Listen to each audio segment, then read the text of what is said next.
For the final episode, we're going to head to Paducah, Kentucky. This community is known for its extensive network of lakes. So I'm really interested in learning about how the community is working, particularly to combat a specific problem that has to do with carp fish. And so we're going to learn about how they're tackling this invasive species of Asian carp as a community and really working together like a small town can do. I'm always on the farm, and Lindsay's usually in her kitchen, and so to get us out and inspired by other people is really important. We aim to educate viewers to learn how to cook from real ingredients for their family and friends. And we also want to encourage viewers to access those ingredients from their local farmers. There's these beautiful rural landscapes, there's these tiny little towns, and I'm ready to explore them, and I'm ready to see what they're cooking and what's growing in their gardens.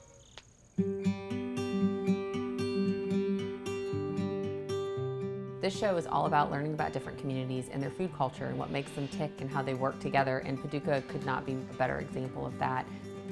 It's a community surrounded by waterways, and it's a really artsy community that has so many things to do. And we've heard about a great chef down there that we're excited to meet.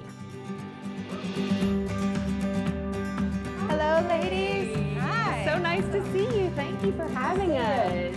Good to see you. Y'all want to come check out some fish? Yeah. Please. Come on in, I'll show you around. Sarah goes beyond just being the chef and owner of Freight House. She left Paducah, worked at some of the most well-regarded restaurants in America, but chose to come back here because how much she loves her home. So these are some of the mushrooms that we're going to use in the dish today. We're going to do Asian carp with a bean and mushroom succotash. Yeah, and then a little Nashville hot oil. Okay. All right. Sarah loves carp for many reasons, but one of the reasons that she's been embracing it is because it is a problem in the Paducah community. It's an invasive species that's taken over their waterways. So we've been hearing about carp, carp, carp is the name of the game down here. Was that been on the menu from day one for you? It has been on the menu, it has never left. And how do you source it? We have a couple different fishermen that fish for us, and then it comes into Fin Gourmet, and they'll send them to you all packaged like this, ready to go. So is it fresh for you? I mean, what's Every the time day. frame? Oh my gosh. So would you serve it raw then? Yeah, we Yeah. have. Wow. So I'm expecting a baby, and I've been more, have to be more considerate of my diet. Is it a healthy fish then?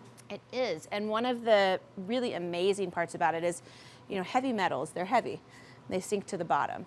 So fish that live up on the top, they're not consuming that much heavy metal. Plus, these are vegetarian fish. They're just a beautiful, healthy, white fish. Yeah, so I'm gonna make sure, I like to do them in small pieces about like this size. I cannot wait to see this and taste it. Yes. All right. So what is farm to table to you? How do you describe your farm to table approach? For me, the farm to table is more about the farmers that are around you. Years ago, we weren't getting exotic ingredients. We were buying things that were from close to home, and we were eating in the seasons because that's all we had access to.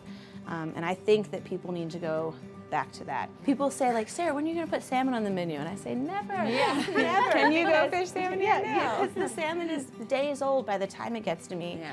I don't know exactly where the money's going. I can't see it making a direct impact in my community. So I knew that fish was one thing that I had to make, really prominent and really important on my menu and kind of in my mission to, help people learn about what we have in this region.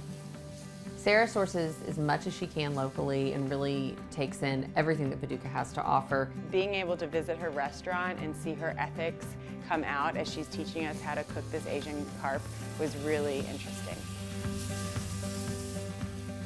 And then we'll turn this flame almost completely off. Big old piece of butter. Oh, beautiful. And then just cooks the rest of the way. There's no heat on at all.